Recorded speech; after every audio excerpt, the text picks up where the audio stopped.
Itu lakma kipaatun ekana masti terävättä. Secondi, di megaphone. Oye, ಅದೆಲ್ಲ gold ಇದೆ ಇದೆಲ್ಲ ಪೂರ ಬ್ರ್ಯಾಂಡ್ ಗೋಲ್ಡ್ ಇದೆ ಮತ್ತೆ ಹೋದಾಗ ಮೂಲೆ ಮೇಕಪ್ ಅಂತ ಹೋಗಿ ಬೈಯ ಗುಣ ಮೂಲೆ ಜನಕ್ಕೆ ಆಯಸ್ಸಾವ್ ಮತ್ತು ಕನ್ನಡ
ಸಂಸ್ಥೆ ನನಗೆ ಭಾಳ ಹತ್ತಿರವಾದಂಥ ಸಂಸ್ಥೆ. ಯಾಕೆ ಹೇಳಿದರೆ ಅಧ್ಯಕ್ಷರು ಯಾವಾಗಲೂ ಬಂದು ಕೇಳ್ತಾ ಇರ್ತಾರೆ ಏನು ಮಾಡಬೇಕಂತ.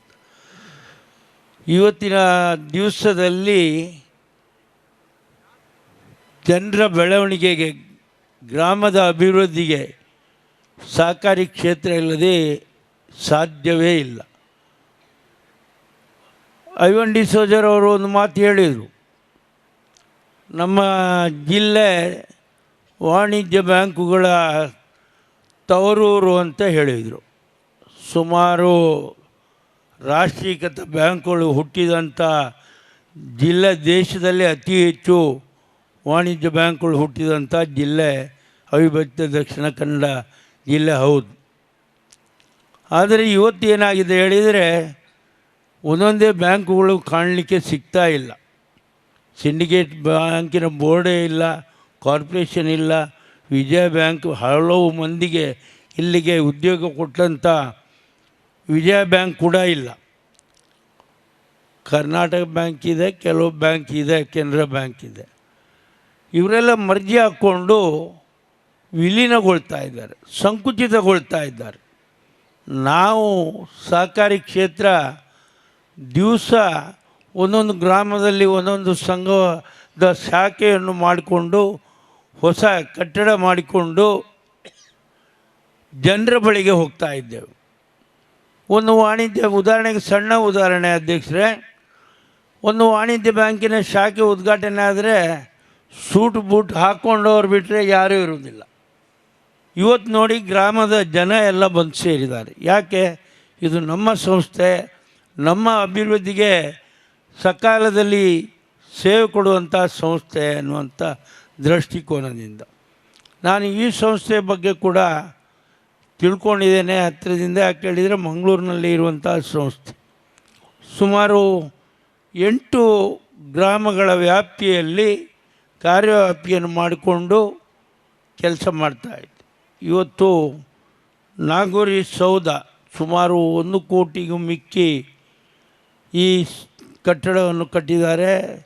ಅದರಲ್ಲಿ ಗೃಹ ಸಮುಚ್ಚಯವನ್ನು ಮಾಡಿದ್ದಾರೆ. ಇದು ಒಳ್ಳೆಯ ಕೆಲಸ. ಯಾಕಂತ ಹೇಳಿದರೆ ಕುಂದಾಪುರದ ಕಡೆ ಕೆಲವೊಂದು ಸಂಘಗಳು ಕೆಳಗೆ ಶಾಖೆ, ಮೇಲೆ ಗೃಹ ಸಮುಚ್ಚಯ. ಯಾಕೆ ಹೇಳಿದರೆ ನಾನು ಅವ್ರ ಹತ್ರ ಕೇಳಿದೆ, ಎಲ್ಲ ಕಡೆ ನೀವು ಯಾಕೆ ಮಾಡ್ತೀರಿ ಹೇಳಿ. ರಾತ್ರಿ ಹೊತ್ತು ನಾವು ಇಲ್ಲಿ ಯಾರೂ ಇರುವುದಿಲ್ಲ, ಅಲ್ಲಿ ವಾಸಕ್ಕೆ ಬಂದವರು ಇರ್ತಾರೆ. ನಮ್ಮ ಸೆಕ್ಯೂರಿಟಿ, ಚಿನ್ನಾಭರಣ, ಹಣ ಎಲ್ಲ ಲೆಕ್ಕಪತ್ರ ಇರ್ತದೆ. ಏನಾದರೂ ಹೆಚ್ಚು ಕಮ್ಮಿ ಆದರೆ ಅವರು ಸೆಕ್ಯೂರಿಟಿ ಆಗ್ತಾರೆ ಅನ್ನುವಂಥ ದೃಷ್ಟಿಕೋನದಿಂದ ನಿಮ್ಮದು ಕೂಡ ಒಳ್ಳೆಯ ಯೋಜನೆ.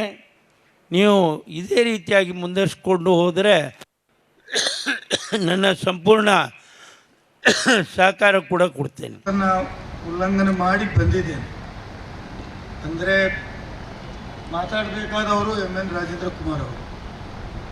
ನಾನು ಸರ್ವಧರ್ಮಗಳ ಸಮಯೋಚ್ಚವನ್ನು ಅಂದರೆ ಕಾಂಪ್ಲೆಕ್ಸನ್ನು ಉದ್ಘಾಟನೆ ಮಾಡಿದ್ದೇನೆ. ನನಗೆ ಬೆಳಗಾವಿಯಲ್ಲಿ ಅಧಿವೇಶನ ನಡೀತಾ ಇದೆ. ಸಂಜೆ ಮುಖ್ಯಮಂತ್ರಿಗಳು ನಮ್ಮೆಲ್ಲರನ್ನ ನಾಳೆಯ ಅಧಿವೇಶನದಲ್ಲಿ ಚರ್ಚಿಸಬೇಕಾದ ವಿಚಾರಗಳ ಬಗ್ಗೆ ಸಭೆ ಕರೆದಿದ್ದಾರೆ. ಹಾಗಾಗಿ ನಾನು ನಾಗೋರಿ ವ್ಯವಸಾಯ ಸೇವಾ ಸಹಕಾರಿ ಸಂಘದ ಪದಾಧಿಕಾರಿಗಳು ನನ್ನ ಹತ್ರ ಬಂದು, ನೀವು ನಮ್ಮ ಈ ಒಂದು ಗೃಹ ಸಮಯೋಚ್ಚಗಳ ನೂತನ ಕಟ್ಟಡದ ಉದ್ಘಾಟನೆ ಮಾಡಬೇಕು ಅಂತ ಕೇಳಿಕೊಂಡಾಗ ನಾನು ಅದನ್ನು ಒಪ್ಪಿಕೊಂಡಿದ್ದೆ. ಹಾಗಾಗಿ ನಾನು ಅಲ್ಲಿಂದ ಇಲ್ಲಿಗೆ ಬಂದು ಈ ಕಾರ್ಯಕ್ರಮದಲ್ಲಿ ಭಾಗವಹಿಸಿ ಮತ್ತೆ ನಾನು ಹಿಂದಕ್ಕೆ ಹೋಗಲಿಕ್ಕೆ ಈ ಒಂದು ನಿರ್ಧಾರ ತೆಗೆದುಕೊಂಡು ಬಂದಿದೆ. ಹಾಗಾಗಿ ನಾನು ಇವತ್ತು ಭಾಳ ಸಂತೋಷದಿಂದ ನನಗೆ ಕೊಟ್ಟಂಥ ಏನು ಜವಾಬ್ದಾರಿ ಇತ್ತು ಅದನ್ನು ನಿರ್ವಹಿಸಿದ್ದೇನೆ ಅಂತ ತಮ್ಮೆಲ್ಲರಿಗೂ ಹೇಳಲಿಕ್ಕೆ ಬಯಸ್ತಾ ಇದ್ದೇನೆ. ಈ ಒಂದು ನೂತನ ಕಟ್ಟಡದ ಉದ್ಘಾಟನೆಯನ್ನು ಮಾಡಿದಂತಹ ಸಹಕಾರ ರತ್ನ ಡಾಕ್ಟರ್ ಎನ್ ರಾಜೇಂದ್ರ ಕುಮಾರ್ ಅವರು ಸಹಕಾರಿ ರಂಗದ ಒಬ್ಬ ದಿಗ್ಗಜರು. ಅವರು ಈ ರಾಜ್ಯದಲ್ಲಿ, ಜಿಲ್ಲೆಯಲ್ಲಿ ಮತ್ತು ಇಡೀ ದೇಶ ವಿದೇಶಗಳಿಗೆ ಸಹಕಾರ ಸಂಘಗಳು ಯಾವ ರೀತಿ ಜನರ ಮನೆ ಬಾಗಿಲಿಗೆ ಹೋಗ್ಬೋದು, ಯಾವ ರೀತಿ ಅದರಿಂದ ಸಮಾಜಕ್ಕೆ ಪ್ರಯೋಜನ ಆಗ್ಬೋದು, ಯಾವ ರೀತಿ ರೈತರಿಗೆ ಅದು ಸಹಕಾರಿ ಆಗ್ಬೋದು ಅಂತ ಹೇಳೋದನ್ನು ಬಹುಶಃ ಬಹಳ ದೊಡ್ಡ ಶಬ್ದದಲ್ಲಿ ಅದನ್ನು ಮಾಡಿ ತೋರಿಸಿದಂಥವರು. ಅವರ ಕೈಯಲ್ಲಿ ಇವತ್ತು ಉದ್ಘಾಟನೆ ಆಗಿದೆ. ಅನೇಕ ಗಣ್ಯಾತೀತ ಗಣ್ಯರು ಈ ಒಂದು ಸಮಾರಂಭದಲ್ಲಿ ಭಾಗವಹಿಸಿದ್ದಾರೆ. ಗಣ್ಯಾತೀತ ಗಣ್ಯರ ಪಡೆ ನೋಡಿದರೆ ನಾಗೋರಿ ವ್ಯವಸಾಯ ಸಹಕಾರಿ ಸಂಘಕ್ಕೆ ಯಾರೆಲ್ಲ ಸಹಕಾರ ಮಾಡಿದಾರೋ ಅವರೆಲ್ಲರೂ ನೆನಪಿಸಿಕೊಂಡು ಅವರು ಈ ಒಂದು ಕಾರ್ಯಕ್ರಮದ ನಾಗೋರಿ ಸೌಧವನ್ನು ಉದ್ಘಾಟನೆ ಮಾಡಿದ್ದಾರೆ. ಸಂತೋಷ. ಮತ್ತು ನಾನು ಮೊದಲನೇದಾಗಿ ಅವರಿಗೆ ಶುಭ ಹಾರೈಕೆ ಮಾಡ್ತೇನೆ. ಅಧ್ಯಕ್ಷರಿಗೆ, ನಿರ್ದೇಶಕರಿಗೆ ಮತ್ತು ಎಲ್ಲ ಗೌರವಾನ್ವಿತ ಸದಸ್ಯರಿಗೆ ನಾನು ಶುಭ ಹಾರೈಕೆ ಮಾಡ್ತಾ ಇದ್ದೇನೆ. ಇವತ್ತು ವ್ಯವಸಾಯ ಸೇವಾ ಸಹಕಾರಿ ಸಂಘ ಅಂದರೆ ಸಮಾಜದಲ್ಲಿ ಯಾರಿಗೆ ದೊಡ್ಡ ದೊಡ್ಡ ಬ್ಯಾಂಕುಗಳಿಗೆ ಹೋಗ್ಲಿಕ್ಕೆ ಆಗೋದಿಲ್ಲ, ಯಾರು ರಾಷ್ಟ್ರೀಕೃತ ಬ್ಯಾಂಕ್ಗಳಲ್ಲಿ ಸಾಲ ಪಡೆಯುವ ಏನು ಅರ್ಹತೆ ಹೊಂದಿರುವುದಿಲ್ಲ, ಅವರಿಗೆ ಕರೆದು ನೀನು ಬಾಪ, ನೀನು ಈ ಬ್ಯಾಂಕಿನಲ್ಲಿ ನಮ್ಮ ವ್ಯವಸಾಯ ಸೇವಾ ಸಹಕಾರಿ ಸಂಘದಲ್ಲಿ ನಿಮಗೆ ಬೇಕಾದ ಸಹಕಾರ ಮಾಡ್ತೇವೆ, ನೀನು ಅದನ್ನು ಸಮಾಜದಲ್ಲಿ ತೊಡಗಿಸಿ ನಿನ್ನ ಜೀವನವನ್ನು ಕಟ್ಟಿಕೊಳ್ಳುವುದರ ಜೊತೆಗೆ ಬ್ಯಾಂಕನ್ನು ಕಟ್ಟಿಕೊಳ್ಳಿ ಅಂತ ಹೇಳುವ ಉದ್ದೇಶದಿಂದ ಇವತ್ತು ಸಹಕಾರಿ ಸಂಘ, ಸಹಕಾರಿ ರಂಗ ಇವತ್ತು ಬಹಳ ದೊಡ್ಡ ಮಟ್ಟಕ್ಕೆ ಬೆಳೆದಿದೆ. ಇವತ್ತು ಸಹಕಾರಿ ರಂಗ ಇಲ್ಲದೆ ಇರ್ತಿದೆ, ಸಹಕಾರಿ ಸಂಘಗಳ ಮುತುವರ್ಜಿಗಳು ಇಲ್ಲದೆ ಇರ್ತಿದ್ರೆ ಎಷ್ಟೋ ಜನ ಇವತ್ತು ಸಮಾಜದಲ್ಲಿ ತಾನು ಬಯಸಿದಂತಹ ವ್ಯವಹಾರ ಮಾಡಲಿಕ್ಕೂ ಸಾಧ್ಯ ಇರಲಿಲ್ಲ, ಕೃಷಿ ಮಾಡಲಿಕ್ಕೂ ಸಾಧ್ಯ ಇರಲಿಲ್ಲ, ತಮ್ಮ ಜೀವನದ ದಾರಿಯನ್ನ ಕಂಡುಕೊಳ್ಳಲಿಕ್ಕೆ ಸಾಧ್ಯ ಇರಲಿಲ್ಲ. ಆದರೆ ಇವತ್ತು ಸಹಕಾರಿ ಸಂಘದ ಬ್ಯಾಂಕುಗಳ ಮೂಲಕ ಬಹುಶಃ ಸಮಾಜ ಇವತ್ತು ಏನಾದರೂ ಆರ್ಥಿಕತೆಯಲ್ಲಿ ಮುಂದೆ ಬರ್ತಾ ಇದೆ, ತನ್ನ ಜೀವನ ಸಾಗಿಸ್ತಾ ಇದೆ, ತನ್ನ ಮಕ್ಕಳಿಗೆ ವಿದ್ಯಾಭ್ಯಾಸ ಕೊಡ್ತಾ ಇದೆ, ತನ್ನ ಜೀವನದಲ್ಲಿ ತಾನು ಬಯಸಿದ್ದನ್ನೆಲ್ಲ ಈಡೇರಿಸುವ ಹಂತಕ್ಕೆ ತಲುಪಿದ್ರೆ ಅದಕ್ಕೆ ಸಹಕಾರಿ ಸಂಘಗಳ ಪಾತ್ರ ಅತ್ಯಂತ ಪ್ರಮುಖವಾಗಿರ್ತಕ್ಕಂಥದ್ದು ಅಂತ ಹೇಳಲಿಕ್ಕೆ ಬಯಸ್ತಾ ಇದ್ದೇನೆ. ಬಂಧುಗಳೇ, ನನಗೆ ಕೂಡ ಸಹಕಾರಿ ಸಂಘ ಅಂದರೆ ನಾನು ನನ್ನ ರಾಜಕೀಯ ಜೀವನವನ್ನು ಪ್ರಾರಂಭ ಮಾಡಬೇಕಾದ್ರೆ ಪ್ರಪ್ರಥಮವಾಗಿ ಶಿರ್ವ ವ್ಯವಸಾಯ ಸೇವಾ ಸಹಕಾರಿ ಸಂಘದ ನಿರ್ದೇಶಕರ ಚುನಾವಣೆಗೆ ನಿಂತು ಅಲ್ಲಿ ಗೆದ್ದು ತದನಂತರ 3 ಬಾರಿ ನಿರ್ದೇಶಕನಾಗಿ ಅಧ್ಯಕ್ಷನಾಗಿ ಕಾರ್ಯನಿರ್ವಹಣೆ ಮಾಡಿ ನಂತರ 1994ರಲ್ಲಿ ಪ್ರಥಮ ಚುನಾವಣೆಯನ್ನ ಕಾಪು ವಿಧಾನಸಭಾ ಕ್ಷೇತ್ರದಲ್ಲಿ ನಿಲ್ಲಕ್ಕೆ ನನಗೂ ಸಾಧ್ಯ ಆಗಿದ್ದು ಸಹಕಾರಿ ಸಂಘದ ಮೂಲಕನೇ ಅಂತ ಹೇಳುವುದನ್ನ ನಾನು ಹೇಳಲಿಕ್ಕೆ ಬಯಸ್ತಾ ಇದ್ದೇನೆ. ಯಾಕೆ ಹೇಳ್ತೇನೆ ಅಂದ್ರೆ ಸಹಕಾರಿ ಸಂಘ ಅಂದ್ರೆ ರೈತರ ಮತ್ತು ಸಮಾಜದ ಕಟ್ಟಕಡೆಯ ಜನರ ಕೊನೆಯ ಭರವಸೆ ಏನಾದಿದ್ರೆ ಜೀವನದಲ್ಲಿ ಅದು ಸಹಕಾರಿ ಸಂಘದ ಮೂಲಕ ಈಡೇರಿದೆ. ನಾನು ಸಹಕಾರಿ ಸಂಘದ ನಿರ್ದೇಶಕನಾಗಿ ಅಧ್ಯಕ್ಷನಾಗಿ ಇರಬೇಕಾಗಿದ್ರೆ ನಾವು ಎಲ್ಲ ಪಡಿತರ ವ್ಯವಸ್ಥೆಗಳು, ಅಂದಿನ ವ್ಯವಸ್ಥೆಯಲ್ಲಿ ಸಕ್ಕರೆ ಕೊಡ್ತಾ ಇತ್ತು, ಸೀಮೆ ಎಣ್ಣೆ ಕೊಡ್ತಾ ಇತ್ತು, ಫರ್ಟಿಲೈಸರ್ ಕೊಡ್ತಾ ಇತ್ತು, ಬೇರೆ ಬೇರೆ ರೀತಿಯ ಸರ್ಕಾರದ ಏನು ಸವಲತ್ತುಗಳಿತ್ತು ಅದನ್ನು ಕಾರ್ಡುದಾರರಿಗೆ ವಿತರಣೆ ಮಾಡತಕ್ಕಂಥ ಅತ್ಯಂತ ಮಹತ್ವದ ಕಾರ್ಯಕ್ರಮವನ್ನು ನಾವು ಮಾಡ್ತಾ ಇದ್ದೀವಿ. ಆ ಮೂಲಕ ನಾವು ಸಮಾಜದಲ್ಲಿ ಜನರ ಬಳಿಗೆ ಹೋಗಿ ಯಾರಿಗೆ ಸಕ್ಕರೆ ಸಿಗೋದಿಲ್ಲ, ಯಾರಿಗೂ ಸೀಮೆ ಎಣ್ಣೆ ಸಿಗೋದಿಲ್ಲ, ಯಾರಿಗೆ ರಸಗೊಬ್ಬರಗಳು ಸಿಗೋದಿಲ್ಲ, ಯಾರಿಗೆ ಗೋಧಿ ಸಿಗುವುದಿಲ್ಲ, ಯಾರಿಗೆ ಜೋಳ ಸಿಗುವುದಿಲ್ಲ, ಅಂಥವರಿಗೆ ಸಹಾಯವನ್ನು ಮಾಡುವ ಮೂಲಕ ಸಮಾಜದಲ್ಲಿ ನಮ್ಮನ್ನು ನಾವು ಗುರುತಿಸಿಕೊಳ್ಳಲಿಕ್ಕೆ ಅಂದಿನ ಕಾಲದಲ್ಲಿ ಸಾಧ್ಯ ಆಯಿತು. ಹಾಗಾಗಿ ಇವತ್ತು ಜನರಿಗೆ ಬೇಕಾಗಿರತಕ್ಕಂಥದ್ದು ಸರ್ಕಾರದಿಂದ ಸಿಗುವಂತಹ ಸವಲತ್ತು. ಇವತ್ತು ರೈತರಿಗೆ ಸಾಲ ಇರಬಹುದು, ಅದು 0 ಬಡ್ಡಿಯಲ್ಲಿ ಸಾಲ ಇರಬಹುದು. ಆ ಸಾಲವನ್ನ ನಿಯತಕಾಲಿಕವಾಗಿ ಅವರಿಗೆ ಕೊಟ್ಟು ಅವರ ಬೆಳೆಗಳನ್ನು ಬೆಳೆಸುವುದಿರ್ಬೋದು. ಸಹಕಾರಿ ಸಂಘದ ಮೂಲಕ ರೈತರಿಗೆ ವಿವಿಧ ರೀತಿಯ ಸಲಹೆ ಸೂಚನೆಗಳನ್ನು ಕೊಟ್ಟು ಈ ಬೆಳೆ ಬೆಳೆಸಿದ್ರೆ ನೀವು ಲಾಭ ಗಳಿಸ್ತೀರಿ, ಇಂಥ ಬೆಳೆ ಬೆಳೆಸಿದ್ರೆ ನೀವು ಉತ್ತಮ ದರವನ್ನ ಅಥವಾ ಉತ್ತಮ ಮಾರ್ಕೆಟ್ ಅನ್ನು ಪಡೆಯಲಿಕ್ಕೆ ಸಾಧ್ಯ ಇದೆ. ಇಂಥದ್ದೆಲ್ಲ ಕನಸುಗಳನ್ನ ಕೊಟ್ಟಿರ್ತಕ್ಕಂಥ ಅದು ಮಾತ್ರವಲ್ಲ, ಇವತ್ತು ಜನಸಾಮಾನ್ಯರಿಗೆ ಮುಟ್ಟತಕ್ಕಂಥ, ರೈತರಿಗೆ ಮುಟ್ಟುವಂತ, ಸಮಾಜದ ಎಲ್ಲ ವರ್ಗಗಳ ಜನರಿಗೆ ಮುಟ್ಟುವಂತ ಯಾವುದಾದ್ರೂ ಸಂಸ್ಥೆಗಳು ಸಮಾಜದಲ್ಲಿ ಕಾರ್ಯನಿರ್ವಹಣೆ ಮಾಡ್ತದೆ ಅಂತ ಹೇಳಿದ್ರೆ ಅದು ಕೋಆಪರೇಟಿವ್ ಆಕ್ಟಿನ ಮುಖಾಂತರ ಮಾಡ್ತಾ ಇದೆ. ಇವತ್ತು ನಮ್ಮ ರಾಜ್ಯದ ಮಾರ್ಕೆಟಿಂಗ್ ಕೋಆಪರೇಟಿವ್ ಸೊಸೈಟಿಯ ಸಂಘದ ಅಧ್ಯಕ್ಷರಾಗಿದ್ದಂಥವರು ಎಂ.ಎನ್. ರಾಜೇಂದ್ರ ಕುಮಾರ್ ಅವರು ಬ್ಯಾಂಕಿನ ಅಧ್ಯಕ್ಷರಾಗಿರ್ತಕ್ಕಂಥವ್ರು. ಬಹುಶಃ ಸಮಾಜದ ಎಲ್ಲ ವರ್ಗಗಳ ಭವಿಷ್ಯದ ಮಾರ್ಗವಾಗಿರುವ ಒಂದು ಸಂಸ್ಥೆಯೇ ಅದು ಸಹಕಾರಿ ಸಂಘ ಅಂತ ಹೇಳಲಿಕ್ಕೆ ಬಯಸ್ತೇನೆ. ನನಗೆ ಬಹಳ ಸಂತೋಷ ಇದೆ. ಸಹಕಾರಿ ಸಂಘದಲ್ಲಿ ಇರುವಂತಹ ನಿರ್ದೇಶಕರುಗಳು ಒಬ್ಬರಿಂದೊಬ್ಬರು ಮಹಾ ಸಾಧಕರು. ನಾನು ಇಷ್ಟು ಜನರ ಹೆಸರನ್ನ ನೋಡ್ತಾ ಇದ್ದಾಗೆ ಆನಂದ ಶೆಟ್ಟಿ ಅಡ್ಡಿಯಾರ್ ಅವರಿಂದ ಹಿಡಿದು ಬಾಲಕೃಷ್ಣ ಶೆಟ್ಟಿಯಿಂದ ಹಿಡಿದು ಎಲ್ಲ ನಿರ್ದೇಶಕರು ಒಂದಲ್ಲ ಒಂದು ರೀತಿಯಲ್ಲಿ ಸಮಾಜದಲ್ಲಿ ಸೇವೆಯನ್ನ ಮಾಡತಕ್ಕಂಥವ್ರು, ಸಮಾಜದಲ್ಲಿ ಒಳ್ಳೆಯ ಕಾರ್ಯಕ್ರಮಗಳನ್ನ ಮಾಡುವಂಥವ್ರು, ಅನೇಕ ಧಾರ್ಮಿಕ ಚಟುವಟಿಕೆಗಳಲ್ಲಿ ಭಾಗವಹಿಸತಕ್ಕಂಥವ್ರು. ಹಾಗಾಗಿ ನಿಮ್ಮ ಮೇಲೆ ಇದ್ದಂಥ ಪ್ರೀತಿಯಿಂದಲೇ ಇವತ್ತು ನಾನಾಗಿರ್ಬೋದು, ಅಥವಾ ಎಂ.ಎನ್. ರಾಜೇಂದ್ರ ಕುಮಾರ್ ಇರ್ಬೋದು, ಅಥವಾ ನಮ್ಮ ಮಾಜಿ ಮೇಯರ್ ಇರ್ಬೋದು, ನಾವೆಲ್ಲರೂ ನಿಮ್ಮ ಜೊತೆ ಸೇರ್ಲಿಕ್ಕೆ ಕಾರಣ ಈ ಸಂಘ ನಿಜವಾಗಿಯೂ ಜನರ ಸೇವೆಯನ್ನ ಮಾಡ್ತಾ ಇದೆ ಮತ್ತು ಈ ಸಂಘದ ಮೂಲಕ ಸಮಾಜದ ರೈತರಿಗೆ ಅತ್ಯಂತ ದೊಡ್ಡ ಪ್ರಯೋಜನ ಆಗಿದೆ ಅಂತ ನಾನು ಹೇಳಲಿಕ್ಕೆ ಬಯಸ್ತಾ ಇದ್ದೇನೆ. ಮತ್ತು ಕೊನೆಯದಾಗಿ ಇವತ್ತು ಬಹಳ ದೊಡ್ಡ ಸಾಧನೆ ಮೂಲಕ ನೀವು ನಾಗೋರಿ ಸೌಧವನ್ನ ಇವತ್ತು ಸಮಾಜಕ್ಕೆ ಅರ್ಪಣೆ ಮಾಡಿದ್ದೀರಿ. ಇನ್ನು ಮುಂದಕ್ಕೂ ಜನರ ಸಂಕಷ್ಟಗಳಿಗೆ ಸ್ಪಂದಿಸುವಂತ ಕೆಲಸ ನಿಮ್ಮಿಂದ ಆಗಲಿ ಮತ್ತು ನಿಮ್ಮ ಈ ಸಂಸ್ಥೆ ಬೆಳೆಯುತ್ತಾ ಹೋಗಲಿ. ಸಹಕಾರಿ ಸಂಘ ಇದು ನಿಂತ ನೀರಲ್ಲ, ಇದು ಹರಿಯುವ ನೀರಾಗಬೇಕು ಮತ್ತು ಇದರಿಂದ ಎಲ್ಲ ಜನರಿಗೆ, ಎಲ್ಲ ಶೇರ್ ಹೋಲ್ಡರಿಗೆ, ಎಲ್ಲ ಸದಸ್ಯರಿಗೆ ಇದರ ಪ್ರಯೋಜನ ಸಿಗಲಿ ಅಂತೇಳೋ ಮಾತನ್ನು ಹೇಳಿ ಈ ಒಂದು ಸಂತೋಷದ ಸಮಾರಂಭದಲ್ಲಿ ನನಗೂ ಭಾಗಿಯಾಗಲಿಕ್ಕೆ ಅವಕಾಶ ಕೊಟ್ಟು ನನ್ನ ಕೆಲವು ಅನಿಸಿಕೆಗಳನ್ನು ಹೇಳಲಿಕ್ಕೆ ಅವಕಾಶ ಕೊಟ್ಟದಕ್ಕಾಗಿ ವಂದಿಸುತ್ತಾ, ಡಾಕ್ಟರ್ ಎಂ.ಎನ್. ರಾಜೇಂದ್ರ ಕುಮಾರ್ ಅವರು ನೀವು 2 ಮಾತು ಮಾತಾಡಿ ನಿಮ್ಮ ಕೆಲಸಕ್ಕೆ ಮುಂದೆ ಹೋಗಿ ಅಂತೇಳಿ ಕೂತಲ್ಲಿಂದೇ ನನಗೆ ಸ್ವಲ್ಪ ಧೂಳಿ ಕೊಟ್ಟರು. ಇಲ್ದಿದ್ರೆ ನಾನು ಒಂಚೂರು ಗಿರಿಜಾರನೇ ಇತ್ತೆ, ಯಾನು ಖಂಡಿತ ದೀಪ ಪೊತ್ತಾದಾಯನೇ ಯಾನು ಬರ್ಪ ಸರ್ ಇದು ಕ್ಷಮೆ ಕೊರಡು ಅಂತ ಇಜ್ಜಿ ಇದು 2 ಪಾತ್ರದೇ ಓಡು ಅಂತೇಳಿ ನನ್ನನ್ನು ಇಲ್ಲಿಗೆ ಕಳಿಸಿಕೊಟ್ಟದಕ್ಕಾಗಿ ಮತ್ತೊಮ್ಮೆ ವಂದಿಸಿ, ಅವಕಾಶಕ್ಕಾಗಿ ವಂದಿಸಿ ಶುಭ ಕೋರ್ತೇನೆ. I wish you all the best, good luck in all your programme in the coming year. Thank you so much.